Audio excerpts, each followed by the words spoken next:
All right, looks like we're matched up for the second round. Let's see. Shatoon. Wow. This hand's like super clunky and has no interaction. It's really tough to mulligan a hand like this though. On the draw, I feel like this hand is better on the draw. Having no interaction and super clunky like cantrips and threats though. I guess, I don't know if mulliganing to 6 is better than this though. It's gotta be. This is too clunky. I think this is a little better. Put that on the bottom. Too clunky again for the hand, although it was a threat. I think okay. This game might just be over very quickly.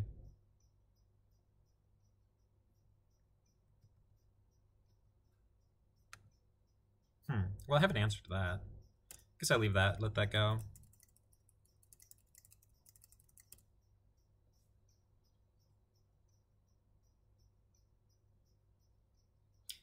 Well, all right.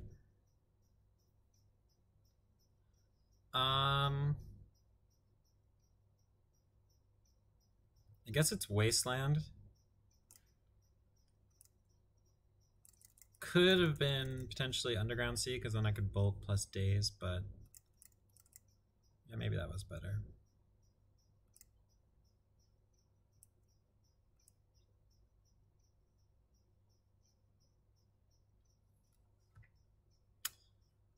Yeah, that was a mistake. Although I'm not sure dazing was really how I want to win this game anyway.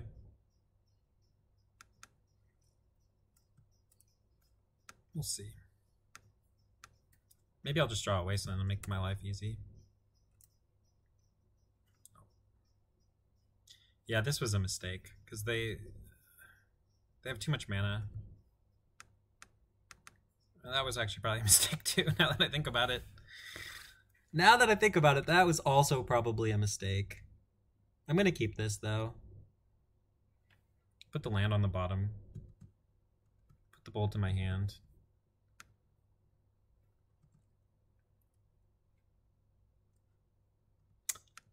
Yeah, I guess I'll Wasteland. Makes it a lot harder for them to cast a Planeswalker. I've played this game very poorly.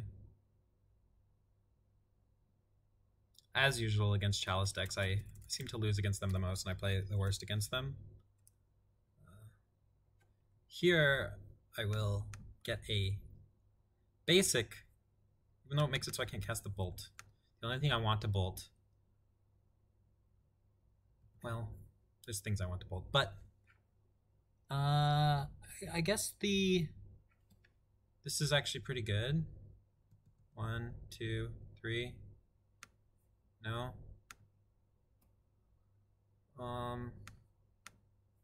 1, 2, 3, 4. Just cast this and cast. Maybe we risk it here for a turn. Although we're just getting in for 1 when we have that. So yeah, no, I'm gonna do this. Chandra. We're naming Chandra because it's the only card they can't really cast.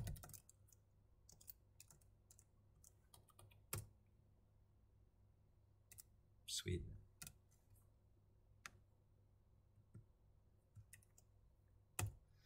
Now we have to dodge some of their creatures before we look for a land that is red. Same thing, I'm casting this while I can. Terramander would have done like 2 damage, but it's not that much anyway. Next turn we get to draw that land off the Dark Confidant, we get to play some stuff. Hopefully if they draw a creature, it's just a Magus of the Moon. That would be really good for us. If they draw a real threat, we're going to need to find our red source pretty soon. But I think having the blue available for the rest of the game is very important as well.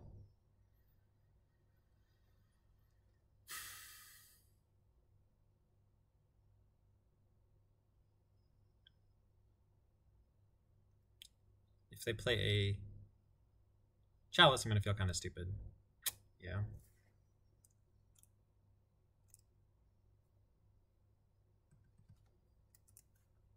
It looks like I'm going to deal all of my damage with this Dark Confidant. Yeah.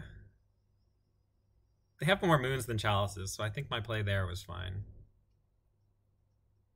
8 moons total, so they had 6 moons left and 4 chalices. All of which are castable. Alright, that's not too bad. It's not great.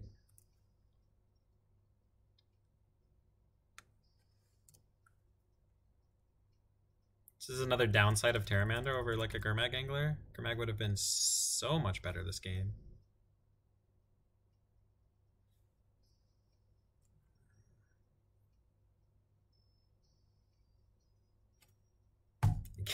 I don't think I can win this game.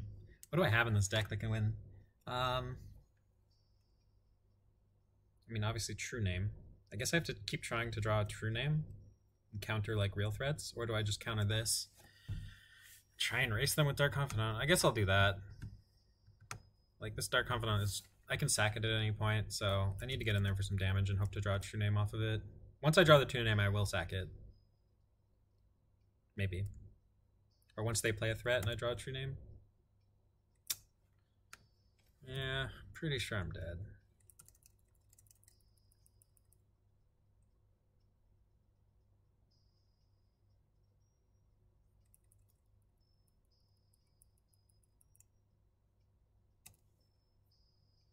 Ooh, that's about as good as it could get.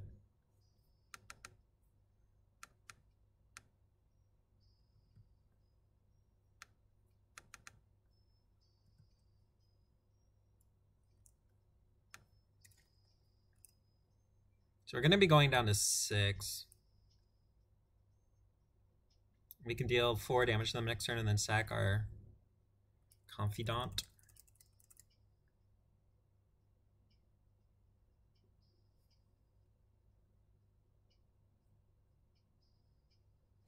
I guess this is probably either a Chandra or a Fiery Confluence, neither of which I can beat. Yeah, as long as they play their City of Traders, can't really beat it.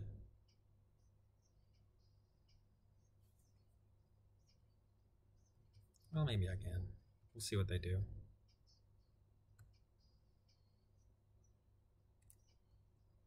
I guess they'll probably just deal 2 to me. Then I can kill it and sack my thing. Assuming I don't draw a...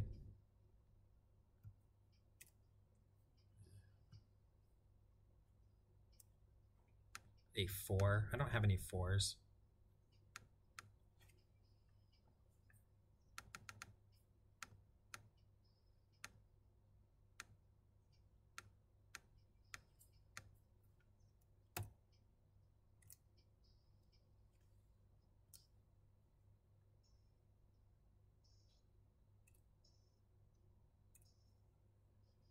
Okay, we are at 3.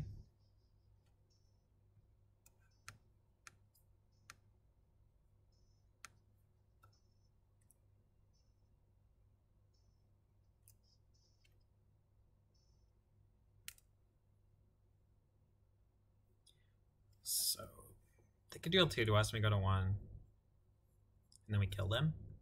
But they get to draw a card. Or we deal 1 to them.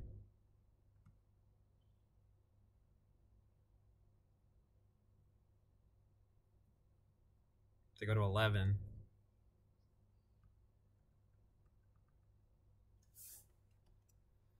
I like trying to kill them.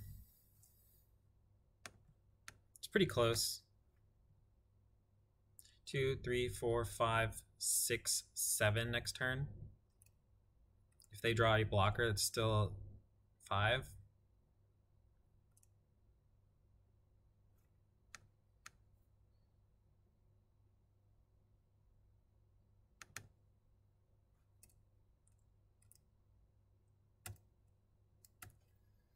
If they have another Chandra, we're dead. Or a Fiery Confluence. This gives them 1 fewer draw steps, though. Because if we killed this, they don't get the draw off of it. But they will get an extra turn. Maybe, I mean 2 extra turns, maybe? I guess this means they... Not sure what that means. Doesn't look like it means anything. I think they're dead.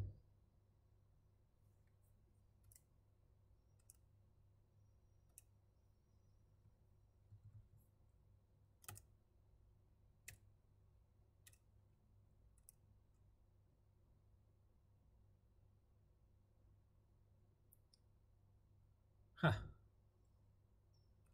feel pretty lucky for winning this game, considering I played poorly. And it's a very tough matchup. But I won. Lucky me. The 2-drops are good.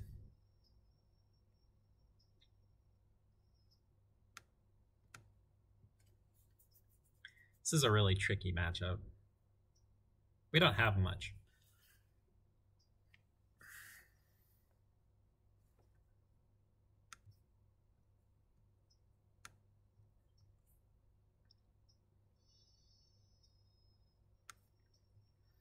We'll do that. I don't really see anything else I want to bring in. Edict. Bitter Blossom.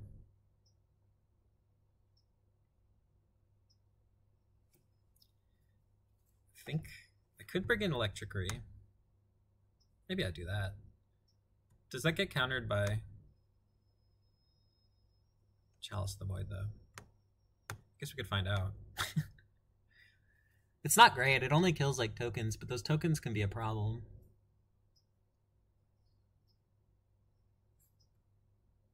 I think we just run it like this, though. Light up the stage is nice because it doesn't get countered by Chalice.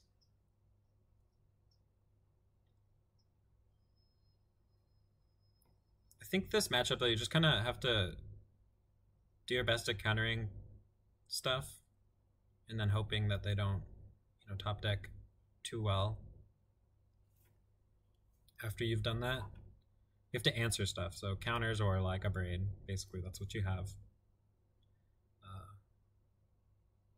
Alright, look, this is exactly the hand that can maybe do that. We can force whatever they play on turn 1. We can daze, hopefully, after that.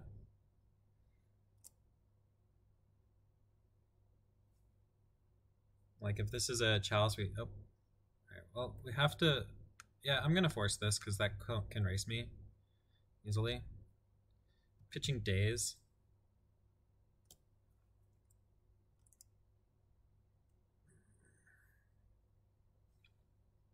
So...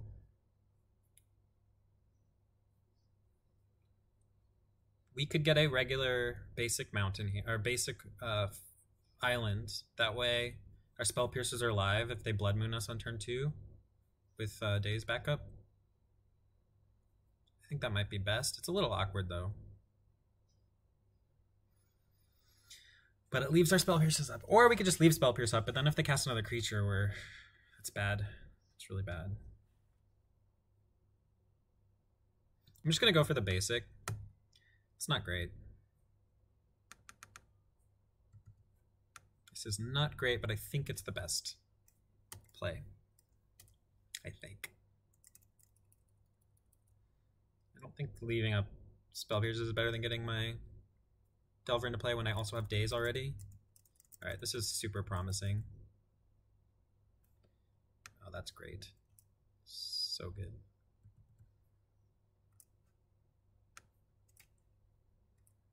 Next turn, if they miss their land drop, I'll be brainstorming looking for a Wasteland. As it is, I like having the Spell Pierces and stuff, so I don't need to actively look for Wasteland here. Alright, they're not casting anything.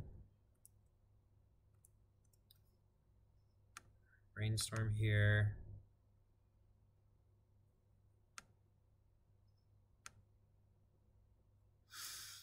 It's kind of tricky. Alright, I will put...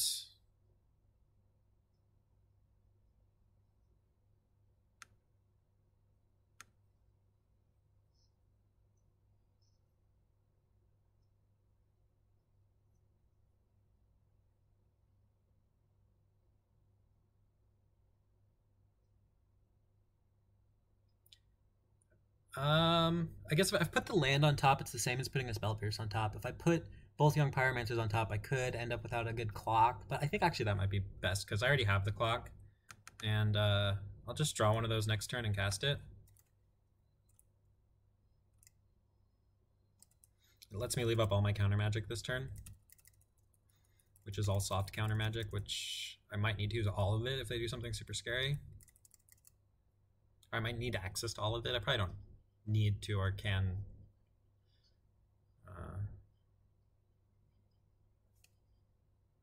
Yeah, see, like that's gonna screw me up too much. Because it's gonna turn off my counter magic if I play Young Pyromancer next turn. So I'm gonna use 2 right now. And then that lets me play Young Pyromancer next turn with 2 more up again. And if they pay for the days, then I might just shuffle away the Young Pyromancer. Probably not, though. We'll see.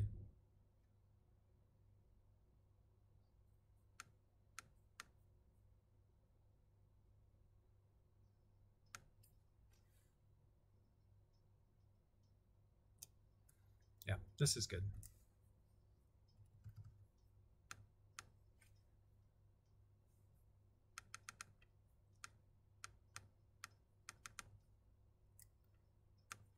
Alright, we're probably going to win now. Because if they play anything, we can deal 7 damage next turn. If it's something we can double counter. And they can't really pay for that and live through the turn, so sweet. Wow, cool. All right, we'll be back for round 3.